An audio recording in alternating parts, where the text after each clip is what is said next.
Welcome back, y'all. It's the Sad Boys Mets Club. I am Giovanni Blanco. And I'm Franklin Blanco.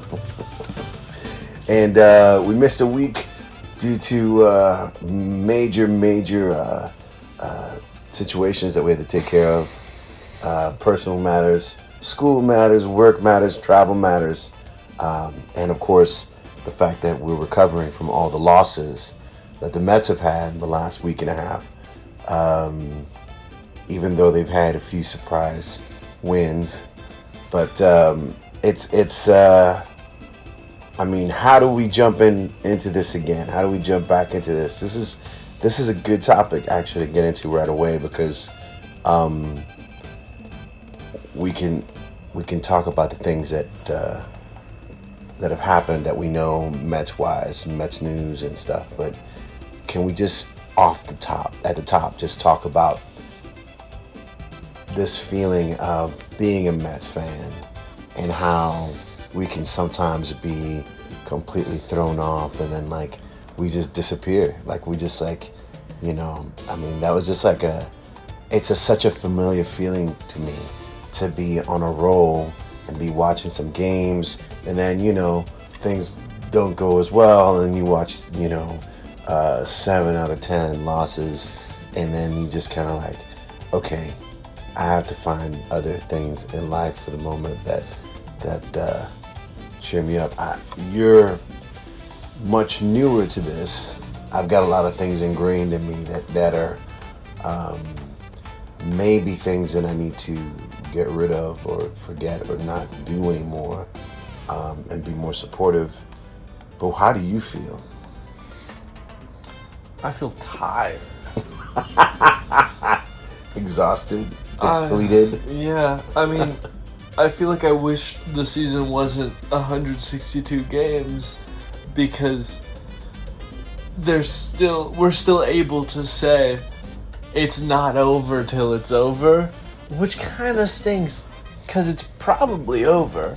But then there's a world where we get our guys back and it's like incredible. So I don't know, it's like I'm just tired. I want to be able to write off this season or write in this season. But right now we're in the middle. Yeah, right we're close to the mid spot. I mean, we're really close to the middle. Like a month out of the All-Star game. Don't think anybody on our team is. I mean, Soto, probably the only person making the All-Star team. Oh, yeah. Yeah, and that's just because they have to. No, I don't know. Soto... I mean, no, he's hot. He's hot. I'm not going to say 10 home runs. Yeah. 10 home runs in May. And, man, if he just continues even like 2/3 of that, production, he will possibly be the leader. But, I mean, I just want to keep talking about this particular thing because there are parallels to, I feel like, the world that we live in that you can easily say that we, as a nation,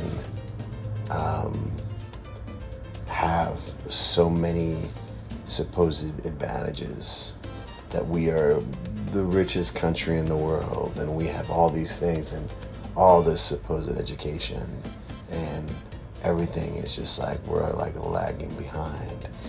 You know, we have an incompetent leader. That reminds me of something. I'm just saying, like, there are parallels here. I'm not saying that. I mean, I like Mendy. I like.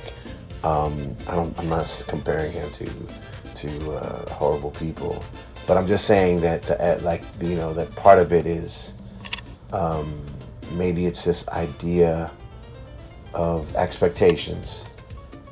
You know, we are supposed to be the best, and we're not. And there's also this idea of,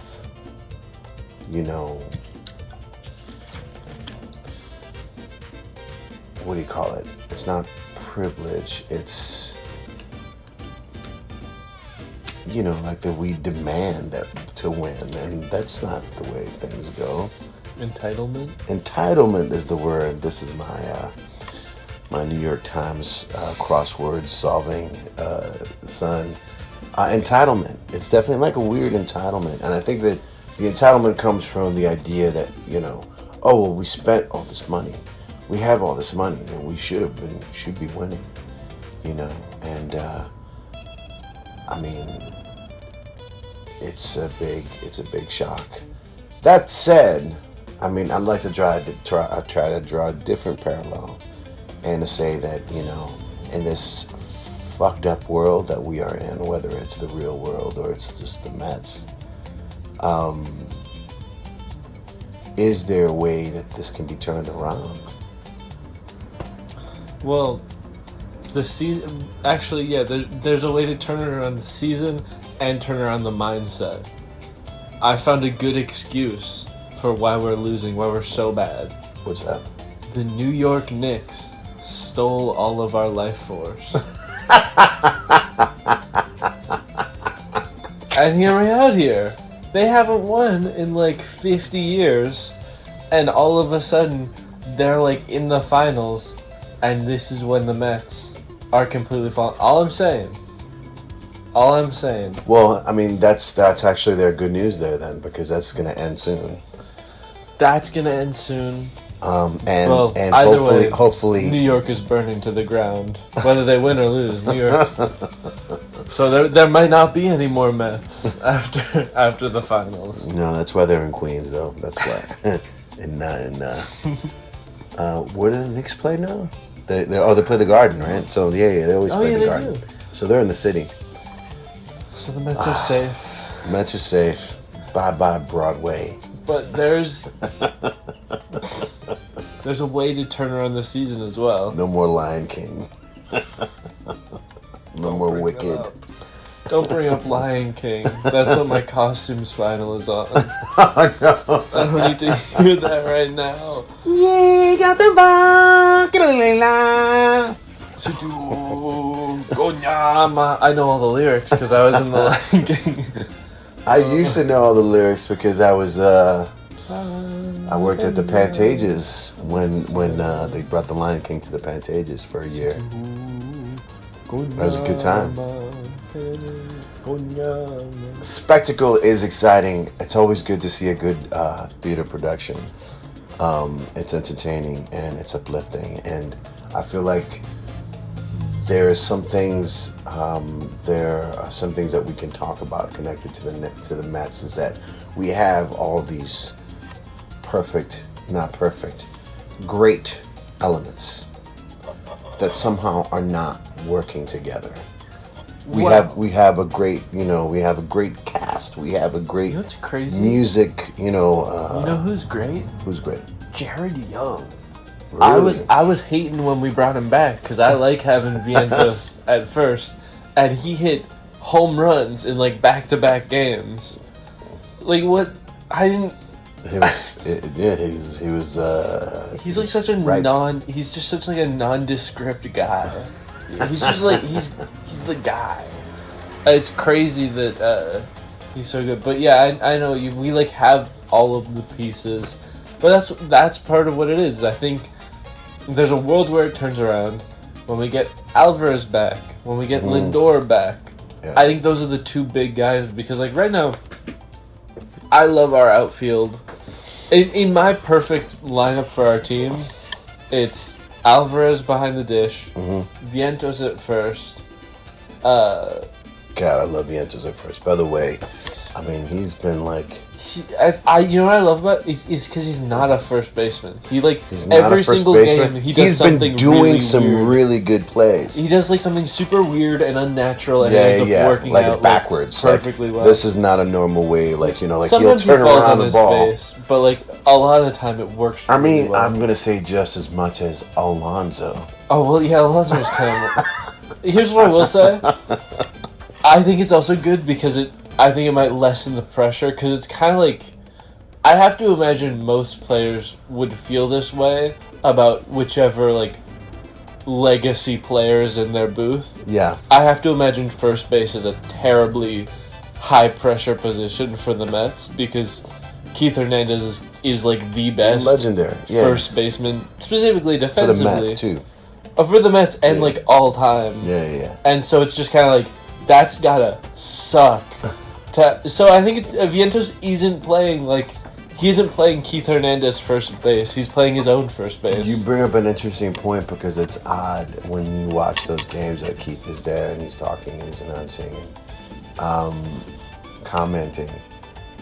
It's funny that I've never noticed him say anything specific about that. I think he's super conscious about that. I think he doesn't want to like bring on any sort of like. I think it's known that his opinion is like, at least in that regard, is kind of very.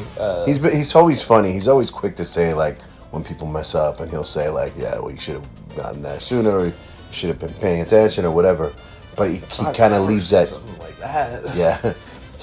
He definitely keeps it even for everybody, and I've never noticed him like saying worse things about a first baseman because it was his position, or him saying like, well, when I played this, when I played first base, I was always better. Like he never ever says anything like that. But he's zen. He's super zen with his tea and all that. So we're talking about Vientos. Yeah. Continuing my lineup, Alvarez, Vientos, and I like the ability to have Beatty on first because back up. It's like for me in baseball, there's like one thing that sticks in my head that like I'll get in my head, and I just keep thinking about the game where he made like such a good play that ended up saving the game. Yeah. But I feel like he's done third. Those plays in other positions as well. For me, Beatty is third because when he's at third base, he's playing really well too. Yeah.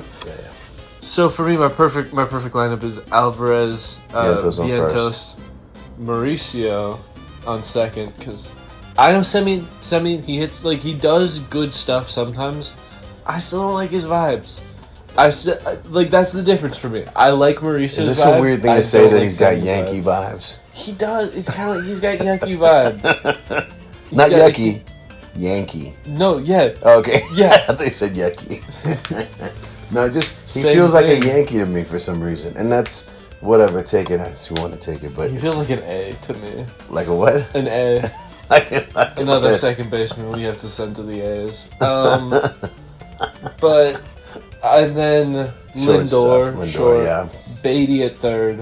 I want Bichette off the team. I just like it's not worth it. It's like Bichette, Robert. Here's the thing, Robert was really good, and then he got injured. And his injury is the kind of injury where they're like not even giving it a timeline. No, he's like, and so it's like he was doing good. Yeah. I liked him on our team, but now I like the outfield. I like having Benj, Ewing, Soto. Yes. I love that outfield. I love it too. And then put Young on DH. I don't know if I'm forgetting anybody, but I like him at DH. He's like a bat guy. Like he's a bat guy who can play solid first base. And then all these other people, the Melendez, the Taylors of the world. I mean, yeah, I think you have those guys to swap in and out every so once in a while. Like I know Soto will have his days where he's like, I don't know, he's not a fielder. Yeah. I think you can put Melendez. Melendez can DH. Melendez can be in the outfield. Like these are guys that can be swapped out, and there's some looseness there. I don't know if Melendez could play. Like, I think he's an outfielder and a catcher, but I guess yeah. I think I like the flexibility we'd have with them, but they're like every fourth day kind of guys, every third day. But how about pitching? Pitching, I mean, honestly, our pitching's been very good recently. Yeah. I've been loving our pitching. I think we have like, because it's a weird rotation. It's like not a solid rotation, but it's strange. Noel McLean, he had those 2 terrible starts, but he's getting back into it. Yeah. And in theory, they're only terrible because of him. Like, they're terrible because of the expectations of him. Yeah. You know what I mean? Like, he's just like, practically they were average outings for like an average pitcher. Just not great for him. Michael Lorenzen would love to have that kind of outing. Michael Lorenzen is still in the starting rotation, and he has an above 7 ERA. His ERA is above 7. Me and my friends were talking about who was gonna win the game tomorrow between the Rockies and the Angels. It's Michael Lorenzen and Abner Uribe. One of them has a 2 ERA, and one of them has a 7.5 ERA. Oh my god! I can't even fathom. The only team that's brought down his ERA is the Mets, because he's faced us twice. That's how embarrassing we are as a team, and how embarrassing he is as a pitcher. And, but yeah, it's. You're welcome. But yeah, that's fine. Christian Scott is insanely good. Yeah, and I kind of feel like that's never had a him. chance to set in. Like he's a strikeout guy, and he's so good at it. And then I really like Jonah Tong. I hope he gets some starting options. I know that he struggled a bit last year, but that's because he was early and he's had his time to develop. And when he's pitched recently, he's pitched very well. I like Freddie Peralta. Still need him to be a bit better, but we kind of got him as like the average guy. Yeah. Like Freddie Peralta would be a lot better on another team because it's just that's hitting a lot more. Yeah, it's just because like he give up like 3 runs. Yeah, he's gonna give 3 to 5 a game. But like that's like great if your team can put up 4 runs. It up, yeah. It's like that's what we need, and so I don't blame him. He's what we paid for. I'm happy with that. What about Peterson? I'm trying to remember which is the one we like. We don't like David Peterson. I think he's been okay once he's been like in the bullpen as opposed to being a starter. We have too many guys. We have too many non-start. Like all of our starters are going to the bullpen. We don't have a starting rotation. No, not really. Because it's like Peterson. We have a Minaya. rotation period. Yeah. Apparently, Austin Warren only pitched like 1 inning yesterday. Like it was a great inning, 0s across the board, but like it was only 1 inning. And like guys like Brazoban, he's so good. Yeah. But he's only pitching 1 inning. I've been loving Luke Weaver. I will say I think our bullpen's really good. I am mad that we DFA'd Craig Kimbrell and he's right back to another team. Like that's what I've noticed is I feel like we've been taking the wrong gambles on players because the guys we drop go to other teams and then they do good there. I thought he was doing okay too, man. Craig Kimbrell, he only let up it was only his first couple of things that went bad and he started to get into a flow. For pitching, we don't really have like veteran energy. Yeah, I mean... And I feel like Kimbrell was kind of like an older cat that had a little... Kimbrell is really old. I mean, but the thing is that... I don't think I've seen somebody older than him. He's been on every team in baseball. Yeah. That's how old he is. But there's a certain confidence that comes with that. No, yeah. And that's what he had. I mean, it's like, and also calmness. That I didn't... I was surprised to see him go. I was kind of surprised about that too. But why do we still have Peterson? We got rid of Richard Lovelady, and I don't even know who the hell that was. I'm like, you don't know Dickie Lovelady? Dickie Lovelady. You don't know Dickie Lovelady. I love that guy. No, we gave him up. We lost him in like a Rule 5 draft last year, but he didn't get any playing time last year, so he came back to us. And we played him like once and then got rid of him, and now he's on the Nationals and he's doing like great. So, Dickie Lovelady. But I like our bullpen. I like Luke Weaver. He's really grown on me. Devin Williams, when he's good, he's great. Yeah. He's just not he's still not like the ace closer that we need him to be. Like he's good, but he just doesn't seem to be like, I don't know. He's doing better than Edwin Diaz. I don't know. Edwin Diaz unless you're talking about cockfights. Well, Edwin Diaz isn't even playing. No, he ain't. Though I think he's crushing it at the cockfights. Yes, he is. Which is crazy, by the way. He'll be hearing different kinds of trumpets soon. Hey, the Dodgers... It's Dodgers bias. That is against the rules. It's like... It's fine. It's fine, guys. I'm just saying, if he was still on the Mets when he said that, he would be in trouble. Yeah. But I digress. But I digest. That's my new favorite thing. But I digest. Yeah, I don't know. It's like a weird team. It should be able to work somehow. I don't know, we scored like 10 runs the other day. It was like a 10-1 game. That was at the Melendez game? No, not the Melendez game, because Melendez game was a walk-off. That's what I meant, yeah. No, it was like 10-1. I think it was the day after. I've been missing these games this past few weeks. Me too. Not a few weeks. Hey, when I miss them, we win. Not true. Not true. We've lost more than we won. Yeah, I missed a few this past. Like not a few. I haven't seen a game since last Wednesday, and that's gonna change tonight because I'm gonna catch up. But we also have a terrible. Sorry to sidetrack. I was looking at the schedule. We have the worst month of June schedule-wise out of any team. While we're playing, the average team win percentage that we're facing is 538. Like, we're not facing a team under 500. I think we have like 2 series against the Braves. You know what though? I have a theory about that too. That that doesn't necessarily match up like that, because with the Mets in particular, like the people that we win against sometimes are not.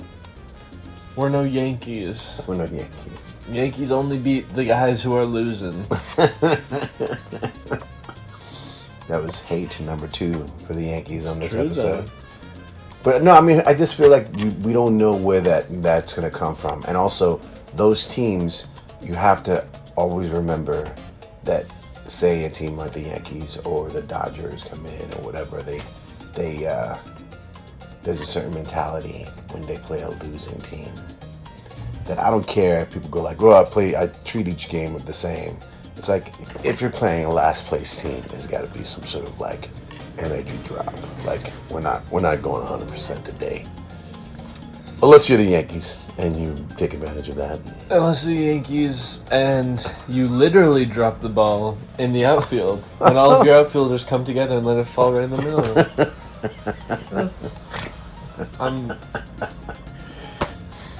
Hey, you guys want to send me in? We should do a trade. Send me trade. in for Chisholm. I was gonna say just for like a Austin Wells. like a hot dog. Give us 4 catchers. I might take that deal. Take Semyon for some hot dogs. That might actually be worth it. He's like on a $30 million contract right now. Oh my God. Let's talk about that real quick, because we were talking about it earlier about the potential strike coming next year between the Players Association and the team owners. Yep. So the issue is, we spoke salary caps, floors. Yeah. There was something else. Sorry, I'm looking this up right now No, because go I saw ahead. something else that was like, it was really interesting that I actually liked, but you can continue. No, I mean, I was just going to say, because it's something that kind of popped up for me yesterday.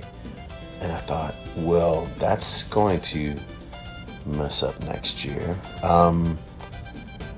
But the idea is, or the situation is it the team owners want the caps? The team owners want the caps because it just means they would have to pay less. Yeah. But it also means that like the poor teams would be more likely a handful to of teams that are have spending like wins. $65 million instead of $360. Yeah. Will have to pay up.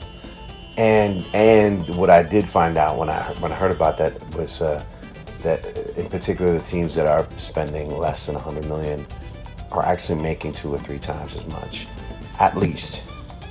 And what they're doing is they're just taking all the profit. They're not really putting it back into the team, because they're like, well, we're winning enough games to keep people coming, and we're selling tickets and merch, and there's no need to. It's like the Rockies owner who doesn't want to make ticket prices high because they have the best bar in Colorado in the stadium. So he doesn't want to make the tickets cost more because he'll get more. It's like that. But I did figure it out. So technically, the owners have proposed both the salary cap and the salary floor. Mm-hmm. And this is the third part of the floor is like 117 or something like that, 118. Yeah, it's like a tight range. Mm-hmm. It's they can like propose. It's actually not that tight. This is from Google AI, so it might be wrong. 245 million cap and 171 million floor. That's actually not. That's not as bad as it felt when I was looking at like actual diagrams of it. But the third part of their proposition, really quickly, is the part that I liked, which is basically a revenue overhaul, centralizing the media bit of it, like the broadcasting. Mm-hmm. Because as it is right now, trying to watch baseball games is terrible.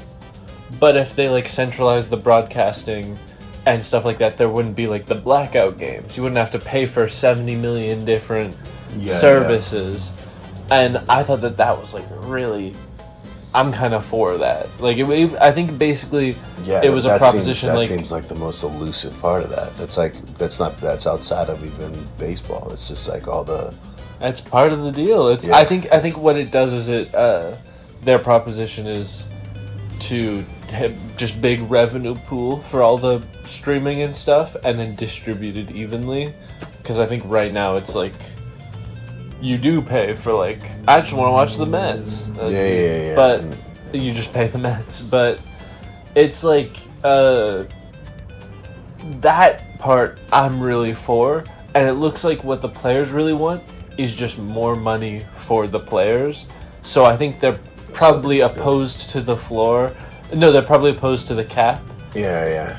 Just because it's like not, you just don't want. 275, you said? 245. 271 to 245. Yeah, that's actually like a tight range. It's a little too tight for me. Like I was looking at like a visual of it, and it just felt like felt gross compared to 65 to 365. That like the Dodgers are at 370. I think we're like 400. Maybe I'm insane. Yeah, no, I thought it was like we were at 370 or something. It's something high. Yeah, it's close. I think let me see what the Dodgers are. So versus Dodgers. Show me them both. The Dodgers are 412. Jesus. While the Mets are 375. 375. And the Yankees are behind us at like 340 or something like that. The Yankees are 320, I think. Yeah, so that's kind of like it's crazy that the Dodgers are it's crazy that the Dodgers are so far ahead of the Mets. Not that far ahead of the Mets. Because of Kyle Tucker. It's because of Kyle Tucker. This is Kyle Tucker. Who, by the way, not even the Dodgers fans like. Nobody likes Kyle Tucker. Yeah, did you hear about that one player that got like death threats? Who? Was it one of a ours? Dodger? Please? No, it was a Dodger. It's not even funny to joke about. Was it one of ours? I don't. We don't want you to die, Semyon. We just want you to leave. You must have been Kyle Tucker, because honestly... No, it wasn't Kyle Tucker. It was a different player, I promise you. This happened 2 days ago. That the person got like death threats and death threats at their house. And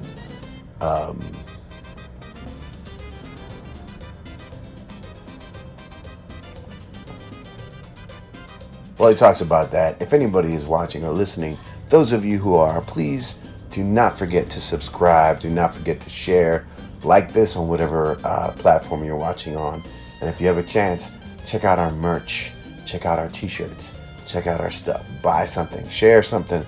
Let this thing continue. We want the sadness to grow. Sad Boys Mets Club. We are here for you. Tanner Scott. It's because he blew a save. Which is crazy. You know what? Not even Mets fans are that bad where they get mad over one game. It's like a built-up thing. Yeah. We're mad at Bo Bichette because he sucked for the whole season. That's the difference. And we don't give them death threats. Also, I mean, I'm going to say that most players just leave it on the field. You know, not players, I'm sorry, fans. We kind of leave it there. It's like we don't necessarily like walk away wanting to kill somebody. It depends on the person. I think it was this season where I think it must have been Gary was like legitimately like something along the lines of keep any Mets fans you know away from high places. That's different. That's different. This is why we're called the Sad Boys Mets Club. We would never hurt anybody.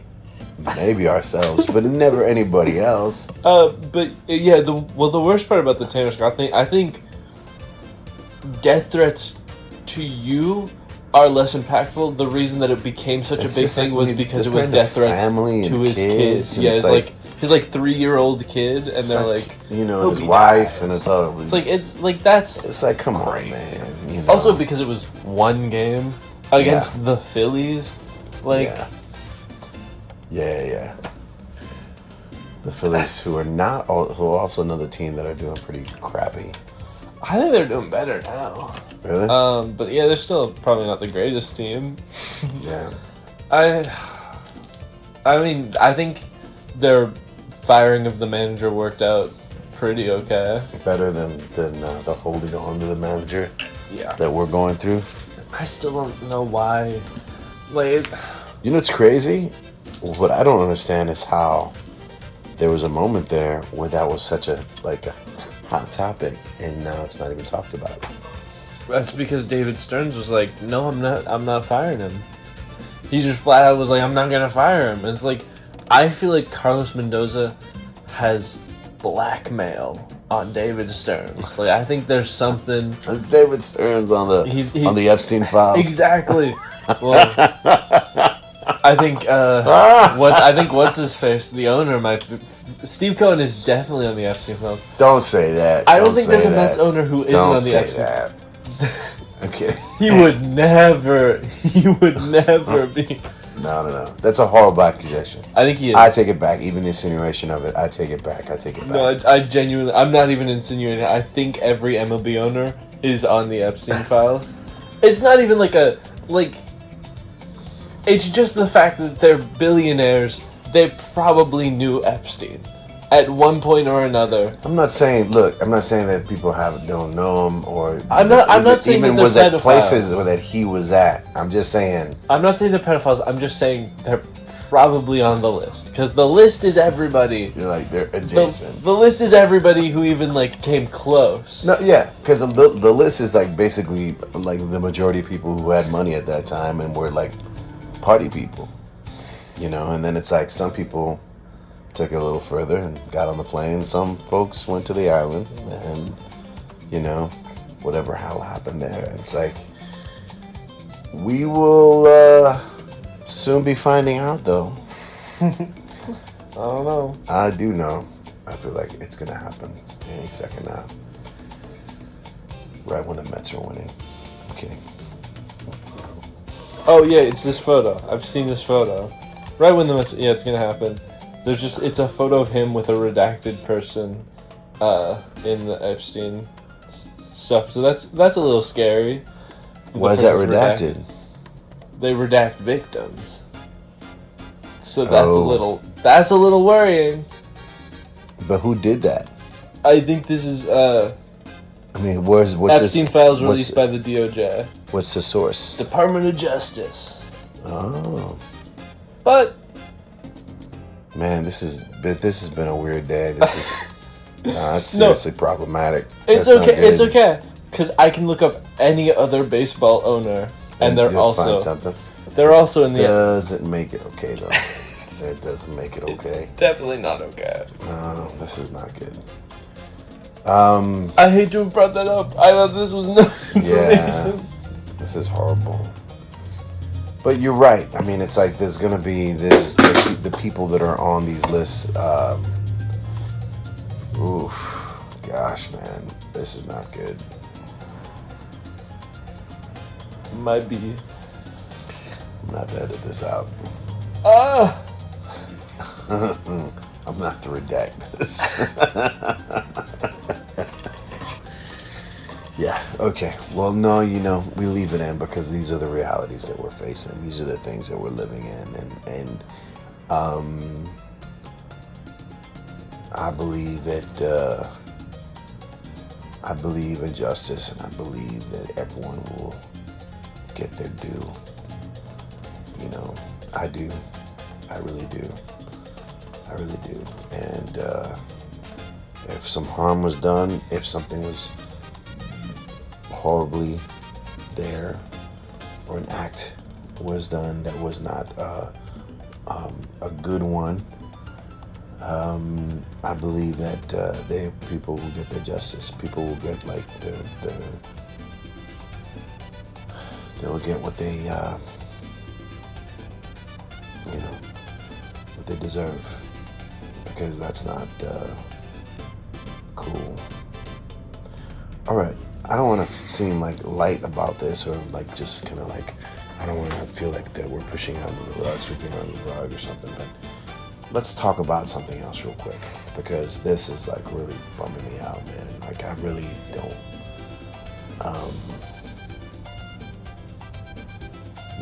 It ties back into this thing that we're living in now, man. This world that we're living in now, and these people that are just wrecking everything, and they're destroying our democracy. They're ripping out the Constitution, and they don't give a fuck about anybody but money. And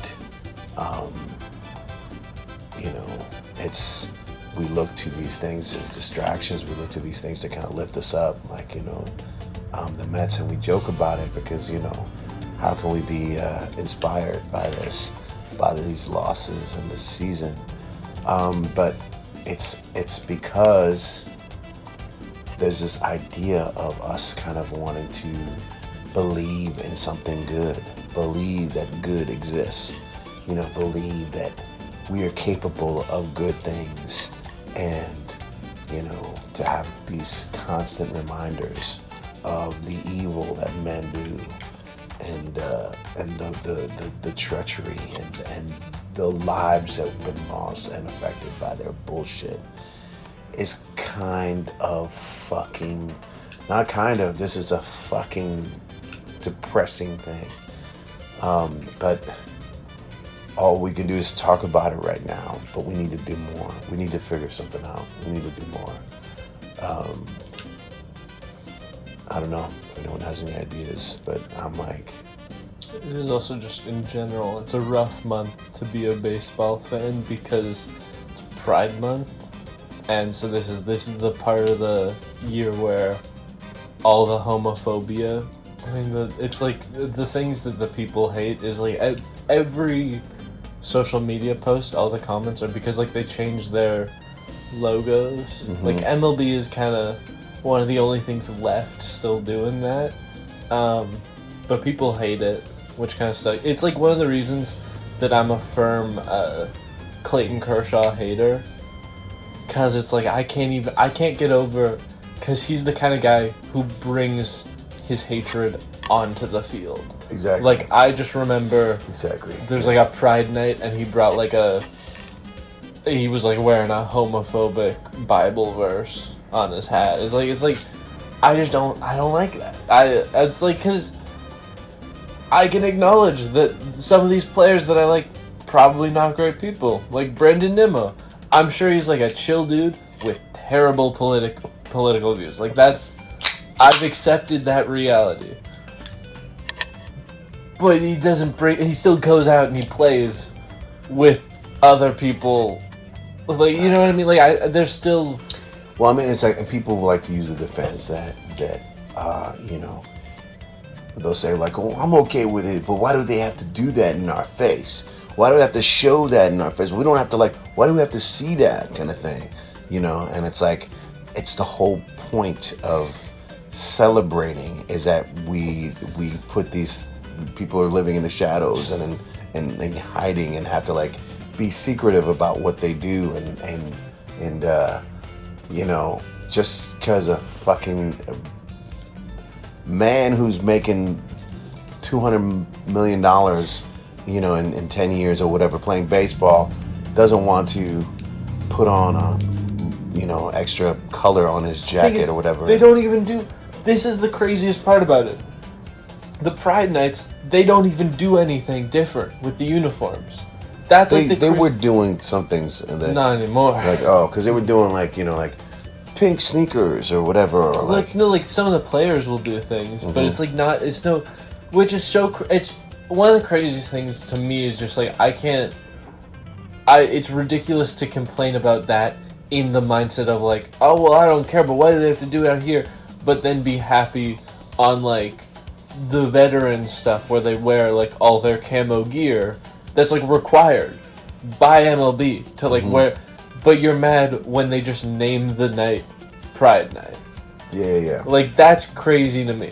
I think we're celebrating. It's like the fan base is like full of it's like a mixed, different culture of people. Mm-hmm. It's for celebrating. It's why we have like the different heritage nights and stuff like that. It's because these are sections of the fan bases that are to be celebrated. You're acknowledging everybody and making sure that no one feels left out.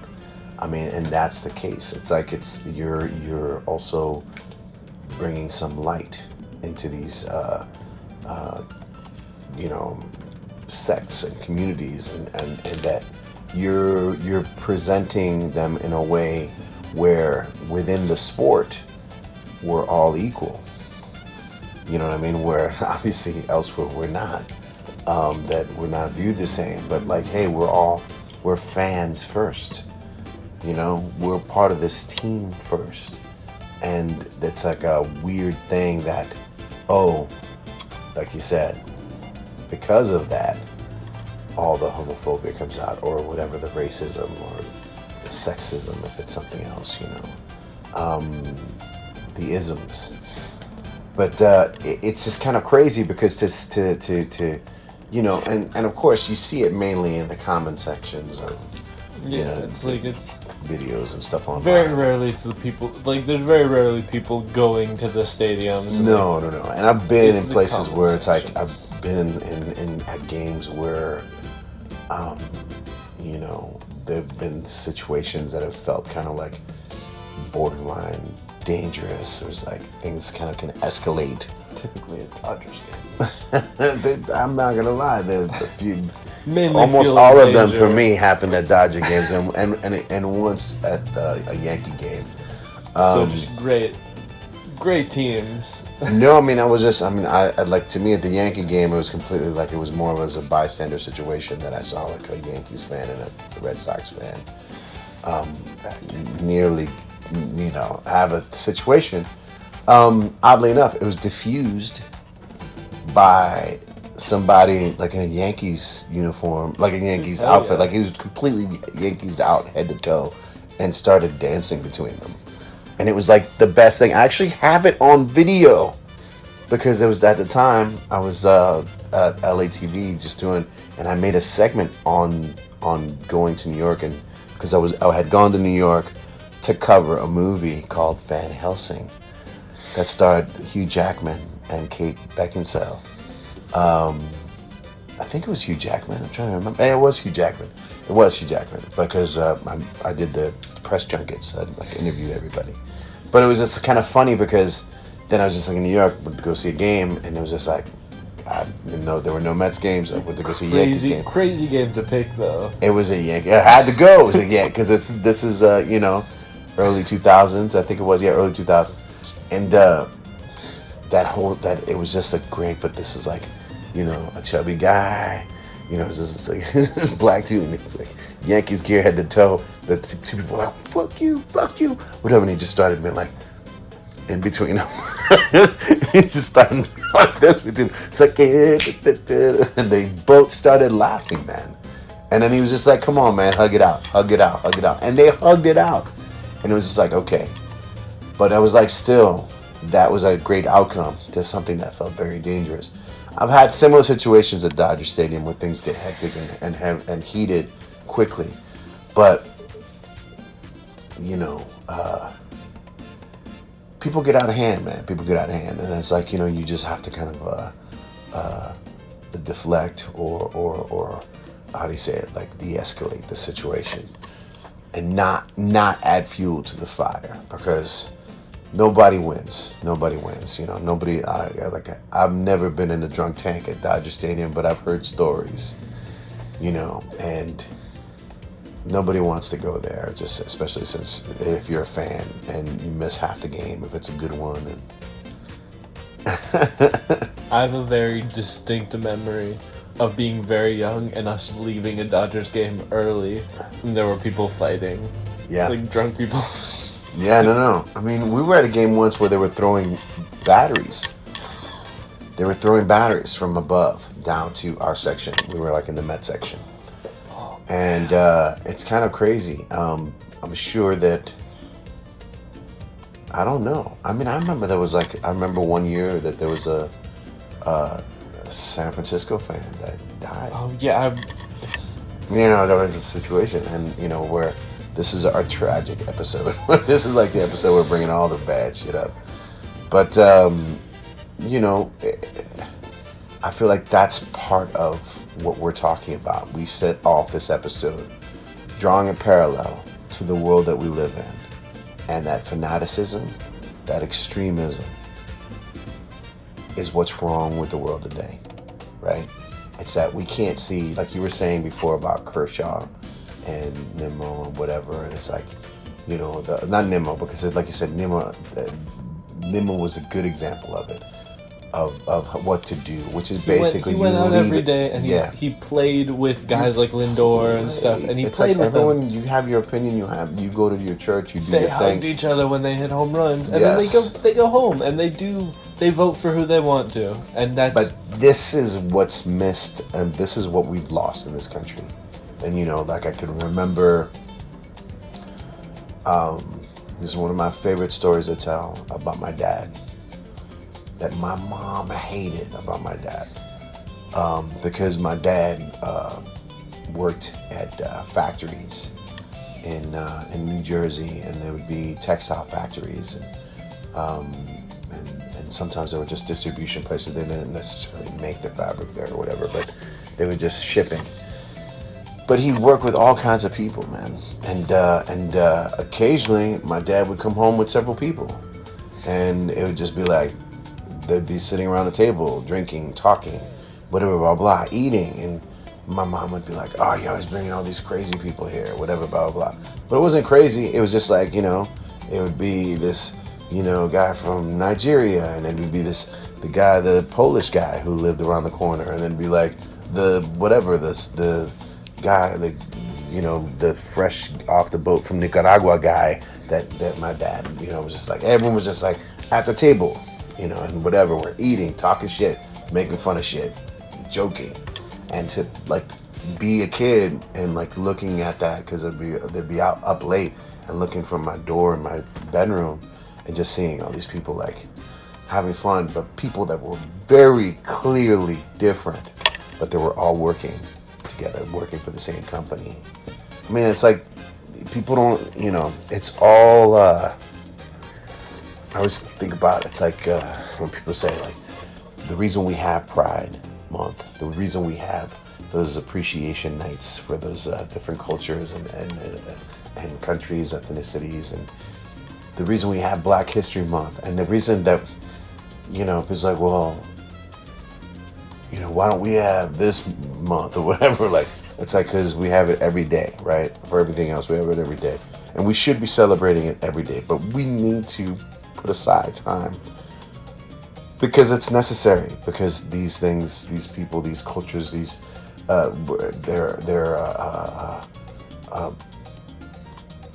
put aside, they're ignored, they're constantly, they're being erased again, purposely, and we need to highlight it as much as possible. But the thing I was going to say was, when I think of representation, people use that a lot. It's like, you know, we need to see somebody who can relate to on TV or in the media, because representation matters, you know. But one thing that's always kind of looked over when we think of that phrase, we think of specific.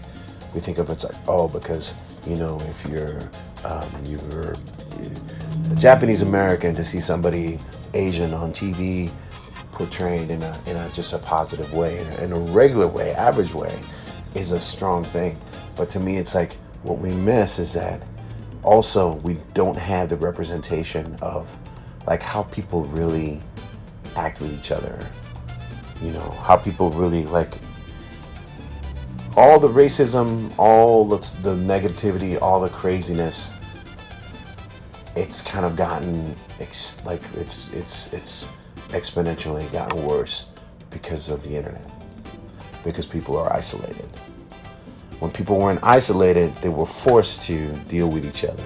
They were forced to have to like talk to each other in basic, simple, day-to-day situations.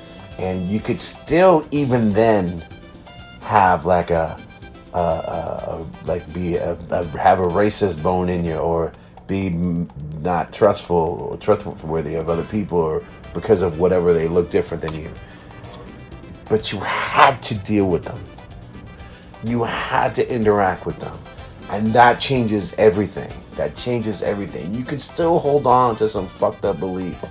But when you're dealing with people, when people are serving your food, or when you have to serve food to them, or when you have to like, you know, you're forced into these sort of reality, I don't know, negotiations. In it, like we have to work together.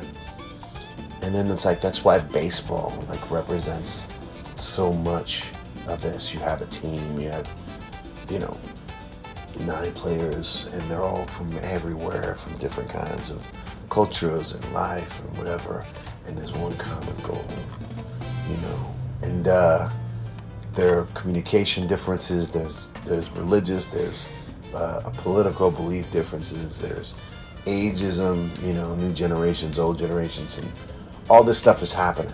But all that stuff needs to be put aside for it to happen, for it to work, for it to, like, you know, and to get onto a more scientific level. Like for the Mets, what we've been missing all season is alignment.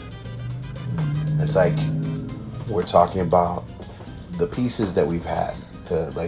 We have all the cool players, you know, whatever, the ones that we like and the ones we don't like or whatever.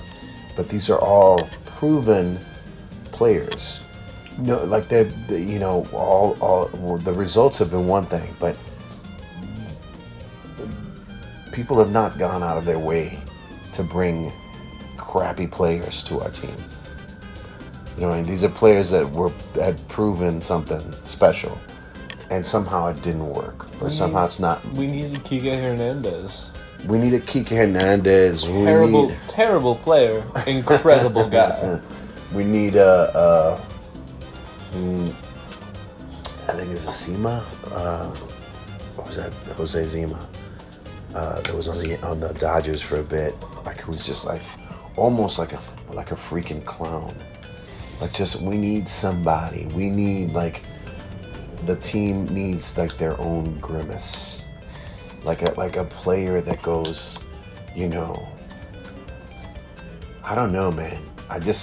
How is it that we went to those classic baseball games, the baseball classics in Florida, and that energy that we saw, not only for the Dominican team, but we saw it with Italy, we saw it with Venezuela, we saw it with, we even saw it with Japan. They had, like, you know, cool things.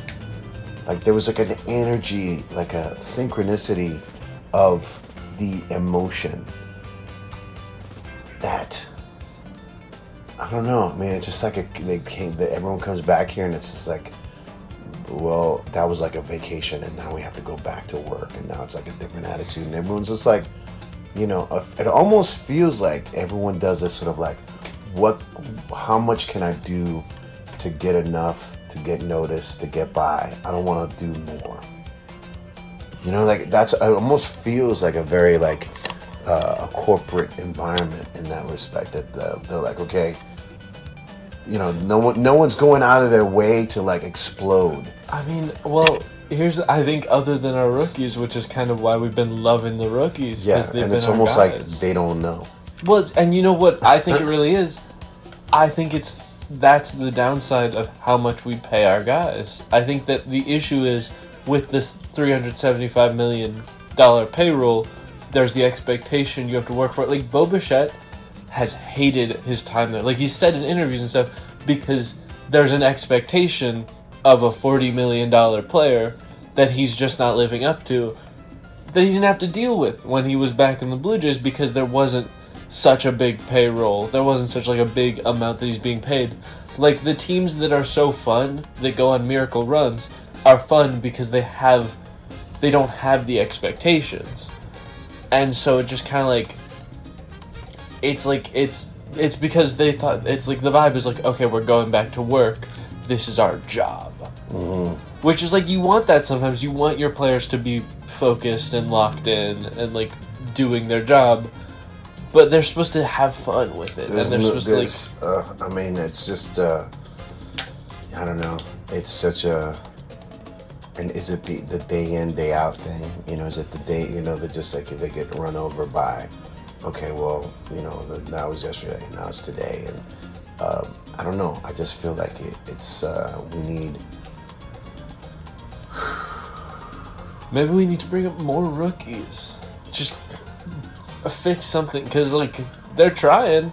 Our guys are definitely trying. Ewing and Benj really... I think they're putting everything they have out on the field every day. But I mean, it's like, you know, then how do you explain Vientos, who I believe is just like... I love Vientos. I'm just completely like enamored with this guy, because I feel like he's been a shining light as far as he's doing 110% of what was expected of him, because I didn't expect shit from him. I think Vientos is the perfect example of what we're talking about, because he was basically off the team. Yeah, he was. That's we where kicked him off the team, basically. Yeah, at the start of the season, it was like in the off season, it was like, oh, Vientos better start running your first base reps, and then we signed a guy to play first base, and it's like, what do we do with Vientos now? And now he's getting his everyday playing time. And it's like, it's the expectation, the bar was so low that he's just killing it. And I think that's really where he thrives. Because like, that was the whole thing. He did so good in the postseason 2024 when like there was no expectation. 2025, really not that great. Yeah. But that was because there was like the high expectation. God, I love Vientos. He's so... I like his face too. He's just a chill guy. But... yeah, I mean, it's just, you know... And I love his little fanny pack. I like that he plays with a little butt fanny pack. He needs to keep his mints in there. You're like, what? Why does he have that? No other players need that at all. And he's also like the closest to the dugout. So really, if he needed something... he could get it. Have you ever seen him pull anything out of that bag? No. I don't know. Maybe it's just like if he falls, he'll fall on like a cushion. Maybe that's what it is. Maybe he's just carrying something personal. Maybe he's just like, it's like a little like a Linus blanket. Aw, I'd love that for him. I would love that for him so much. Before we like to talk about movies, because there's a couple of things that I saw that I was just like, want to talk about, but do we have any hopes and expectations? No expectations. What are we thinking about the time ahead? We're getting close to the All-Star break, and what do we want to see soon before the break? Really quickly, I saw a post. Alvarez got a surgery like very recently ago, and he was on like a 2-month time frame post that surgery. Yeah. And he's getting back like 19 days. He's playing his first rehab game. Like he's such a tank. I love him so much. The troll. He's so like he's like so ahead of schedule. It's insane because he's just that guy. And he's a you catcher, know man. he's He's gonna like come he's back. a real catcher. Yeah, he's gonna come back playing so good too, because he plays so good when he's hurt. What we said at the beginning: break one of his fingers, and we'll have like the best catcher. I want his level of dependability back in the game, because you can say whatever you want to say about him. He felt like he was just a good part of this team for me. He was our rock. Yeah. He was our rock. Yeah. So Alvarez come back. So before the All-Star break, and what's Lindor's timeline looking like? I think Lindor should be back soon. Sorry, quick sidetrack. I was looking at my fantasy baseball because I was trying to find. I have Lindor on my team. Yordan Alvarez. I remember last week, 3 days into the week, Monday, Tuesday, Wednesday. By Wednesday, he had hit 5 home runs. Tell me he's Dominican. Absurd. He has to be. He's on the Astros. He's in the running to be. I can't see where he's from. No, he's got to be. I mean, if you look at his face, that sounds mean, but he genuinely has a Dominican face. As Dominicans, we could say that. He's like, and he has so much power. I just like Yordan Alvarez. Maybe I'm wrong. Oh, no, so close. Can you guess? Venezuela. Cuba. Oh, really? Yordan Alvarez is the Cuban Missile Crisis. that will never not be my favorite nickname for any Cuban player, because that's incredible. I feel like we can all say that that's the best possible kind of nickname, but sorry, I love my pictures. So Lindor questionable. Expected to return June 18th. Really? So kind of the same timeline as Alvarez. Yeah, he's I also have Alvarez on my team. He's June 18th. Alvarez is set to come back June 9th. So this isn't confirmed, but like this is pretty up to date in terms of like where they're expected to come back. By the way, I just need to vent for a second. I have 2 catchers. Incredibly good catcher lineup because I have Francisco Alvarez as my backup catcher because he's good.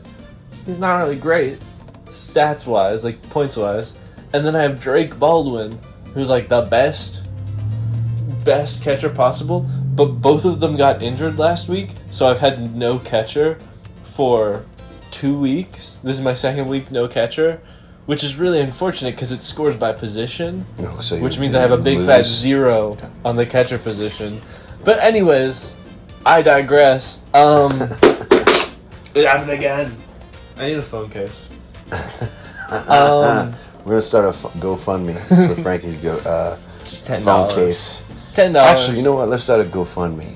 Let's start a GoFundMe to buy the team for the Pirates, maybe. That's genuinely a thing. I forget who they're trying to buy, but there's a Instagram channel called the Holla Pretty Good Instagram like profile, and they literally that means yes. It's the Holla Pretty Good, and it's like all the players who are just kind of like okay, and they do votes, but they're trying to buy the Pirates. It's time for an update on the Hall of Pretty Good and all of its followers buying the Pittsburgh Pirates. This was 4 days ago. Right now, the Hall of Pretty Good has 242,600 followers, meaning it would cost just $5,441 per follower to buy the team. They're getting close. Oh. Let's see. Putting the entire team of the Montreal Expos in the hall. I mean, yeah. Were they not just pretty good? They were pretty good. Anyways, I'll have to follow. Will you send me that link? I'll send. Let's go ahead and jump into movies. I know that the next week of Mets baseball will be interesting and exciting. Lindor and Alvarez back. Yeah, in 2 weeks. Gonna go on summer break, and then a week into summer break, I'm gonna get Lindor back. The universe is listening. I needed this. Let's talk about movies real quick. Anything in particular that you've seen that you loved or want to talk about? Sorry, I'm pulling back out the phone. Well, I've been watching a lot because